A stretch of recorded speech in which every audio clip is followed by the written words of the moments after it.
دین اسلام اپنے ماننے والوں کو جن اعمال صالحہ کی تعلیم دیتا ہے اس کی دو قسمیں ہیں۔ سب سے پہلے تو اللہ تعالیٰ کا شکر ادا کریں گے کہ اللہ تعالیٰ نے اتنے مذہب ہیں اس دنیا میں۔ اللہ تبارک و تعالیٰ کا سب سے پہلے یہ شکر ادا کریں گے کہ اللہ تعالیٰ نے ہمیں مسلمان پیدا کیا، الحمدللہ۔ سب سے پہلے اللہ تعالیٰ کا یہ شکر ادا کریں گے، اور ہم اس دین اسلام کے ماننے والے ہیں۔ اس دین اسلام کے ماننے والے کو چاہیے کہ جو اس انسان جو دین اسلام کا ماننے والا ہوتا ہے اس کو دو طرح کے اعمال کرنے ہوتے ہیں۔ پہلے نمبر پر اس کو فرائض والے اعمال کرنے ہوتے ہیں، اور دوسرے نمبر پر اس کو سنت اور نوافل وغیرہ والے اعمال کرنے ہوتے ہیں۔ دونوں کے فضائل قرآن اور حدیث میں بیان کیے گئے۔ ان کے فضائل اس وجہ سے بیان کیے گئے ہیں تاکہ اہل ایمان کے دلوں میں ان اعمالوں کو کرنے کا شوق اور جذبہ پیدا ہو سکے۔ اس میں سے جو پہلے نمبر پر فرائض ہیں، فرائض والے اعمال ہیں، وہ آپ نے ہر حال میں ادا کرنے ہیں، اس کی معافی نہیں ہے۔ مثال کے طور پر جیسے کہ نماز فرض ہے، آپ نے پڑھنی ہے، اس کی معافی نہیں ہے۔ دوسرے نمبر پر رمضان کے روزے فرض ہیں، الحمدللہ اللہ کی توفیق کے ساتھ رکھ رہے ہیں، اللہ تعالیٰ قبول فرمائے آپ کے بیٹے۔ یہ ہے فرائض والے اعمال، یہ مثال ہے۔ دوسری مثال یہ سنت اور نوافل والے اعمال۔ اگر انسان وہ اعمال کرے یا نہ کرے لیکن اس پر کوئی گناہ نہیں ہے، لیکن اگر انسان ان امروں پر عمل کرے، ان سنت اور نوافل والے اعمال پر عمل کرے، تو اللہ تبارک و تعالیٰ اس کو بہت زیادہ اجر اور ثواب عطا فرمائیں گے۔ اور بعض ایسے اعمال ہیں جو اللہ کے نبی رسول اللہ صلی اللہ علیہ وآلہ وسلم نے فرمایا کہ اگر جو شخص یہ شخص سنت اور نوافل والے اعمال اگر انسان یہ کر لے تو اللہ تبارک و تعالی جنت میں اس کا گھر بنا دیں گے، یعنی کہ دنیا میں بشارت سنائی ہے اگر انسان وہ اعمال کر لے۔ اور یہی ہے آج کا میرا موضوع۔ میں آج آپ کے سامنے اپنے موضوع میں 10 ایسی حدیثیں بیان کروں گا کہ اگر انسان اس پر عمل کر لے اللہ تبارک و تعالی جنت میں اس کا ایک گھر بنا دیں گے۔ اس میں سے جو سب سے پہلا اعمال ہے، صحیح مسلم کی روایت ہے کہ رسول اللہ صلی اللہ علیہ وآلہ وسلم نے فرمایا کہ جو شخص دنیا میں اللہ تعالیٰ کی رضا کے لیے مسجد تعمیر کروائے گا، اللہ تبارک و تعالیٰ جنت میں اس کا ایک گھر بنا دیں گے۔ اور دوسری حدیث میں فرمایا حتیٰ کہ چڑیا کے گھونسلے کے برابر بھی اگر بناتا ہے، یعنی کہ اگر ایک اینٹ بھی لگا دیتا ہے تو اللہ تبارک و تعالیٰ جنت میں اس کا ایک گھر بنا دیتے ہیں۔ اللہ تعالیٰ مجھے اور آپ کو اس کام کو کرنے کی توفیق عطا فرمائے۔ لیکن اللہ تعالیٰ آپ کو ہمت عطا کرے۔ اس اعمال کو کرنے سے پہلے اللہ کے نبی صلی اللہ علیہ وسلم نے 2 شرطیں بھی بتائی ہیں۔ اس اعمال کو کرنے سے پہلے جو سب سے پہلی شرط اللہ کے نبی نے فرمائی ہے صلی اللہ علیہ وآلہ وسلم نے کہ جب بھی آپ نے اللہ کے رضا کے لیے کوئی پیسہ خرچ کرنا ہے، یا آپ مسجد میں ڈال رہے ہیں حصہ، یا آپ زکوٰۃ نکال رہے ہیں، یا آپ عطیات فطرانہ وغیرہ جو بھی آپ نکال رہے ہیں، وہ پیسے پاک ہونے چاہیے، کیونکہ حرام کے مال کا کوئی پیسہ کوئی صدقہ خیرات قابل قبول نہیں ہے۔ رسول اللہ صلی اللہ علیہ وآلہ وسلم نے فرمایا کہ اللہ تعالیٰ پاک ہے اور پاکیزہ چیزوں کو قبول کرتا ہے اور پاکیزہ چیزوں کو پسند کرتا ہے، تو ہمیں چاہیے اپنے پاک مال سے اللہ تعالیٰ کی رضا میں خرچ کریں، وہی عمل قابل قبول ہوگا۔ یہ پہلی شرط ہے۔ دوسری شرط یہ ہے کہ آپ نے جو بھی عمل کرنا ہے وہ صرف اور صرف اللہ تعالیٰ کی رضا کے لیے کرنا ہے، نہ کہ دکھلاوے کے لیے۔ دکھلاوے کا عمل شرک ہے، اس کی معافی نہیں ہے، اور انسان کا وہ عمل رائے گا ہے، کوئی قابل قبول ہی نہیں، قیامت والے دن اس کو اجر ہی نہیں ملنا۔ رسول اللہ صلی اللہ علیہ وآلہ وسلم نے فرمایا،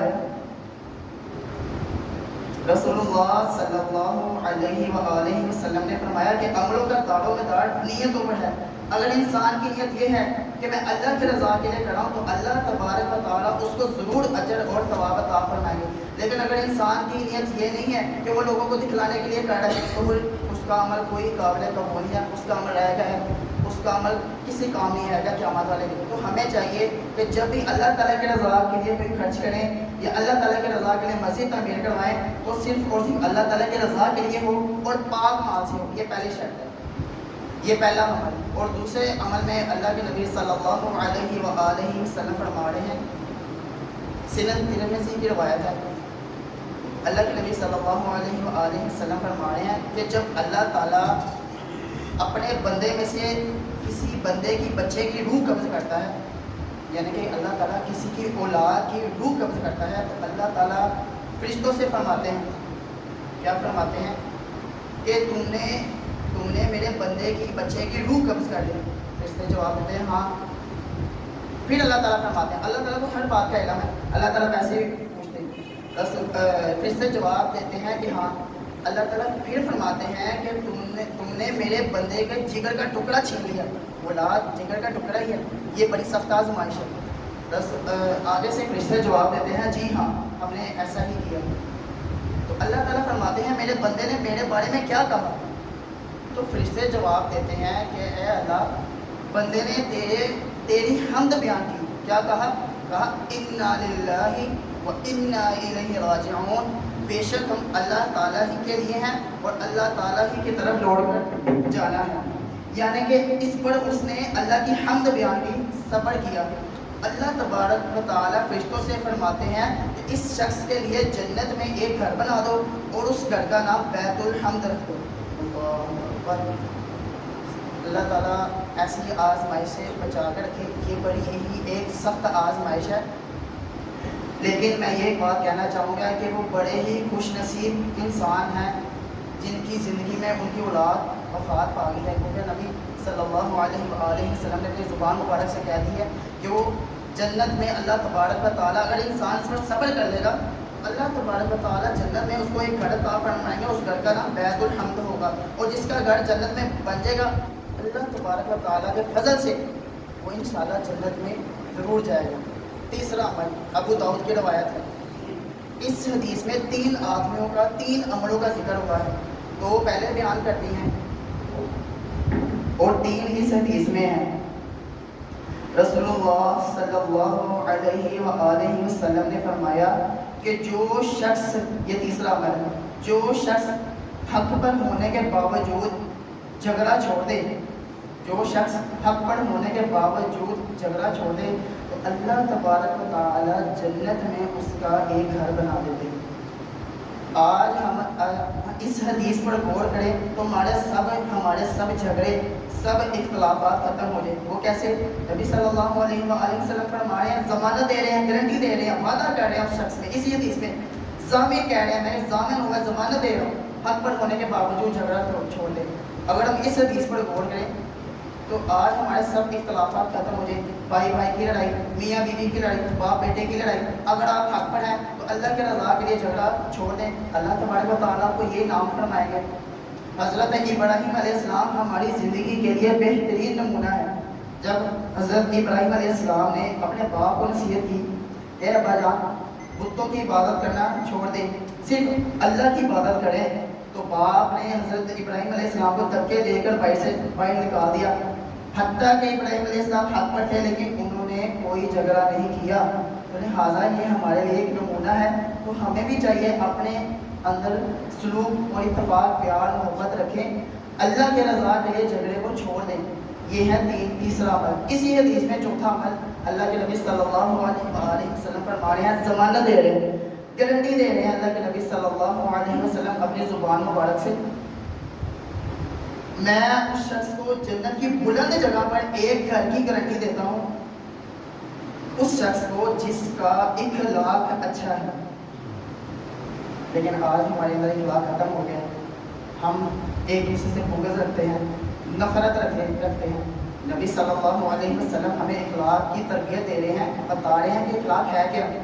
اخلاق کی 4 باتیں نبی صلی اللہ علیہ وسلم نے فرمائی کہ اخلاق کی 4 بنیادی باتیں ہمیں بتائیں. وہ کیا ہے کہ جب کوئی شخص آپ کو گالی دے تو آپ اسے دعا دیں, نہ کہ گالی کا جواب گالی سے دیں, بلکہ آپ دعا دیں اور اس سے اچھے الفاظ کے ساتھ اس کو دعا دیں. یہ پہلی. اور دوسری, اگر کوئی آپ کو برا کہے تو آپ اس سے اچھا کہیں. دوسری اور تیسری یہ کہ اگر کوئی آپ کی غیبت کرے، آپ کی برائی بیان کرے، آپ اس کی اچھائی بیان کریں، آپ اس کی تعریف بیان کریں. تیسرا اور یہ چوتھا، اگر کوئی آپ کے ساتھ زیادتی کرے تو آپ اسے اللہ تعالیٰ کے رضا کے لیے معاف کریں. یہ اللہ کے نبی صلی اللہ علیہ وسلم ہمیں اخلاق کی تربیت دے رہے ہیں. یہ ہے اخلاق. اور اللہ کے نبی صلی اللہ علیہ وسلم خود دعا اللہ تعالیٰ سے مانگا کرتے تھے، اللہم احسنت خلقی فاحسن خلقی، اے اللہ تو نے میری صورت کو اچھا بنایا، بس تو میری اخلاق کو اچھا بنا. تو ہمیں بھی چاہیے ہم اللہ تعالیٰ سے دعا کریں، اپنے اخلاق کے لیے دعا کریں کہ اللہ تعالیٰ ہمیں اخلاق جیسی نعمت سے مالا مال کریں. اسی حدیث میں ابو داؤد کی روایت میں 5واں عمل ہے. رسول اللہ صلی اللہ علیہ وآلہ وسلم نے فرمایا، میں اس شخص کو جنت میں ایک گھر کی گارنٹی دیتا ہوں. کس شخص کو؟ جو جھوٹ بولنا چھوڑ دے اگرچہ مذاق میں. جھوٹ ہمارے معاشرے میں ایک اتنا تو عام ہو چکا ہے کہ ہر بازار، ہر گلی، ہر بازار میں، ہر گلی میں، مارکیٹوں میں، یہاں تک کہ مسجدوں میں جو ہے نا جھوٹ بولا جا رہا ہے. اتنا تو عام ہو چکا ہے اور ہمارے خیالات میں، ذہنوں میں یہ تک نہیں آتا کہ یار یہ گناہ ہے. اتنا تو عام ہو چکا ہے یہ گناہ. اللہ تعالیٰ قرآن مجید میں فرما رہے ہیں، یا ایھا الذین آمنوا اتقوا اللہ، اے ایمان والو اللہ تعالیٰ سے ڈر جاؤ، اے ایمان والو اللہ تعالیٰ سے ڈر جاؤ. وقولوا قولا سدیدا، اور تم سیدھی سیدھی سچی سچی بات کیا کرو. اگر تم یہ کام کرو گے تو پھر اللہ تعالیٰ کیا کرے گا؟ اسی آیت میں فرما رہے ہیں، یصلح لکم، درست کر دے گا، اعمالکم، تمہاری عملوں کو. یعنی کہ انسان اچھے اچھے عمل کرنے لگ جائے گا اگر انسان سچ بولے گا، سیدھی بات کرے گا. یصلح لکم اعمالکم ویغفر لکم ذنوبکم، اور بخش دے گا ذنوبکم، تمہارے گناہوں کو. تمہارے عمل بھی اللہ تبارک و تعالیٰ ٹھیک کر دے گا اور تمہارے گناہوں کو بھی معاف کر دے گا. ومن یطع اللہ ورسولہ، اور جو اللہ اور اس کے رسول کی اطاعت کرے گا. اللہ اور اس کے رسول کی اطاعت کیا ہے؟ اللہ اور اس کے رسول بتا رہے ہیں کہ اس چیز سے بچ جاؤ. فقد فاز فوزا عظیما، بس اس نے بہت ہی بڑی کامیابی حاصل کر لی جس نے اللہ اور اس کے رسول کی اطاعت کر لی. یہ ہو گئے پانچ عمل. 6واں عمل، رسول اللہ صلی اللہ علیہ وآلہ وسلم نے فرمایا، صحیح مسلم کی روایت ہے، ہماری ماں، مومنوں کی ماں ام حبیبہ رضی اللہ تعالیٰ عنہ بیان کرتی ہیں کہ رسول اللہ صلی اللہ علیہ وسلم نے فرمایا کہ جو شخص دن میں 12 رکعات سنت موقدہ ادا کرتا ہے تو اللہ تبارک و تعالیٰ جنت میں اس کا ایک گھر بنا دیتے ہیں. ہماری ماں ام حبیبہ رضی اللہ تعالیٰ عنہ بیان کرتی ہیں کہ جب سے میں نے اللہ کے نبی کی یہ حدیث سنی، میں نے کبھی اپنی زندگی میں 12 رکعات سنت موقدہ نہیں چھوڑی. یہ 12 رکعات سنت موقدہ کون سی ہیں؟ 12 رکعات سنت موقدہ یہ ہیں، سب سے پہلے فجر کے 2 فرضوں سے پہلے 2 رکعات سنت موقدہ، 2 رکعات، اور اس کے بعد ظہر کے 4 فرضوں سے پہلے 4 رکعات سنت موقدہ، یہ ہوگی 6. اس کے بعد 4 فرضوں کے بعد، ظہر کے 4 فرضوں کے بعد 2 رکعات سنت موقدہ، یہ ہوگی 2 4 اور 2 8. اس کے بعد مغرب کے 3 فرضوں کے بعد 2 رکعات سنت موقدہ، یہ ہوگی 10 رکعات سنت موقدہ. اس کے بعد عشاء کی 4 فرضوں کے بعد 2 رکعات سنت موقدہ، یہ ہوگی 12 رکعات سنت موقدہ. جو انسان پابندی کے ساتھ یہ 12 رکعات سنت موقدہ ادا کرتا ہے تو اللہ تبارک و تعالیٰ جنت میں اس کا ایک گھر بنا دیتے ہیں. اللہ تعالیٰ ہمیں اس پر عمل کرنے کی توفیق عطا فرمائے.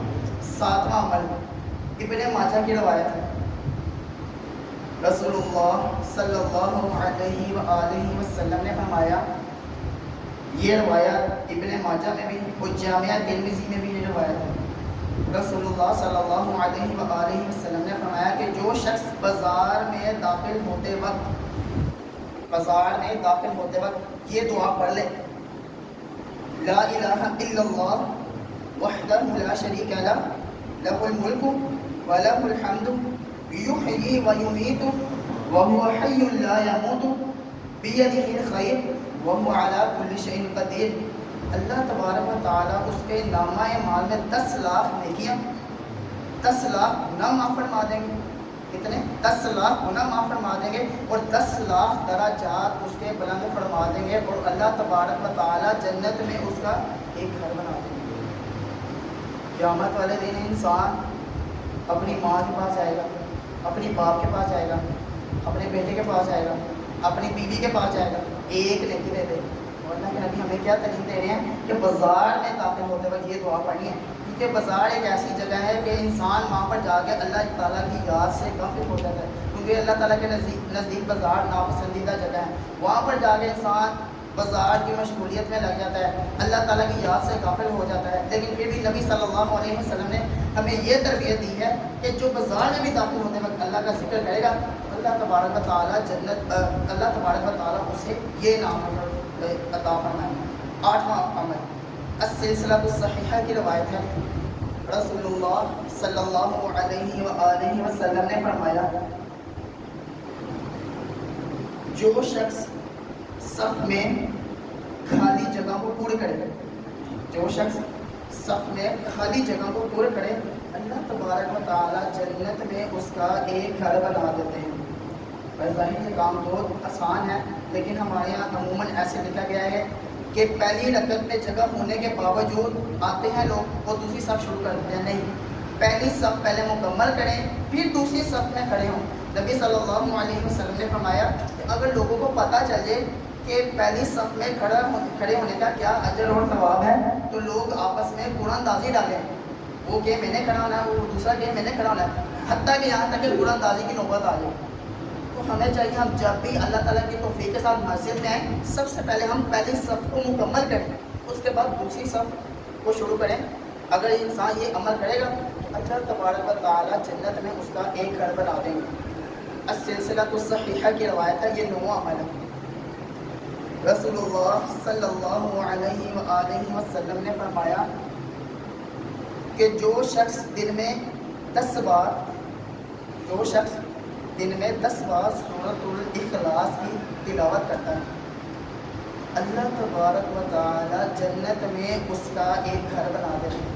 صرف 10 بار سورۃ الاخلاص کی تلاوت کرتا ہے، اور یہ ایسی صورت ہے کہ 1/3 قرآن کے برابر ہے. اگر انسان ایک دفعہ سورۃ الاخلاص پڑھ لے اس کو 10 پاروں کے برابر ثواب ملتا ہے. اس میں سب سے پہلے اللہ تعالیٰ کی عظمت، اللہ تعالیٰ کی توحید بیان کی گئی ہے. قل هو اللہ احد، فرما دیجئے اپنی امت کو آگاہ کر دیجئے، قل هو اللہ احد، اللہ ایک ہے. اللہ الصمد، اللہ بے نیاز ہے. لم یلد، اس کی کوئی اولاد نہیں، نہ بیٹا ہے نہ بیٹی ہے. ولم یولد، اس کا کوئی باپ نہیں، کوئی اس کی ماں نہیں. ولم یولد، اس کا کوئی. ولم یکن لہ کفوا احد، اس کا کوئی ہمسر نہیں. وہ اکیلا مالک ہے، اکیلا اس جہان کو پالنے والا ہے. اللہ کے نبی صلی اللہ علیہ وسلم ہمیں تربیت دے رہے ہیں کہ جو شخص دن میں 10 بار سورۃ الاخلاص کی اللہ تعالیٰ کی توحید بیان کرتا ہے، اللہ تبارک و تعالیٰ جنت میں اس کا ایک گھر بنا دیتے ہیں. 10واں عمل صحیح الجامعہ کی روایت ہے.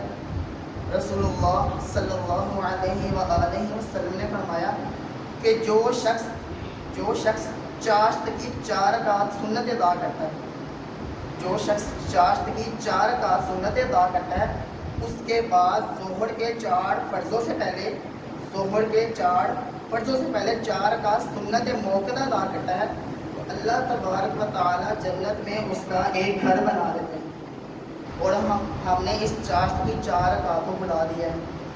اللہ کے توفیق کے ساتھ اشراق کے نفل پڑھتے ہیں، پڑھنے بھی چاہیے، نہ منع نہیں کر، لیکن ہمیں چاہیے کہ ہم چاشت کی 4 رکعات سنتوں کا بھی اہتمام کریں. چاشت کی 4 رکعات سنتوں کا بھی اہتمام کریں. اور اس کا وقت تقریباً 6 بجے سے لے کر تقریباً 11 بجے کے ٹائم، تقریباً زوال سے پہلے لے کر اس چاشت کی 4 رکعات کا ٹائم ہے.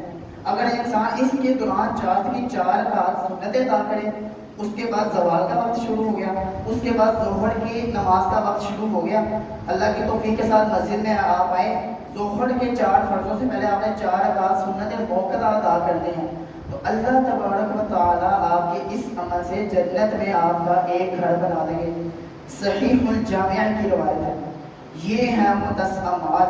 اللہ تعالیٰ ہمیں اس پر عمل کرنے کی توفیق عطا فرمائے. پہلے نمبر پر تھا اللہ کی رضا کے لیے مسجد تعمیر کروانا، اللہ تعالیٰ کی رضا کے لیے مسجد تعمیر کروانا. دوسرا ہے بچے کی وفات پر صبر کرنا. تیسرا ہے حق پر ہونے کے باوجود جھگڑا چھوڑ دینا. چوتھا ہے جس کا اخلاق اچھا ہو. پانچواں ہے جو جھوٹ بولنا چھوڑ دے اگرچہ مذاق میں ہو. چھواں ہے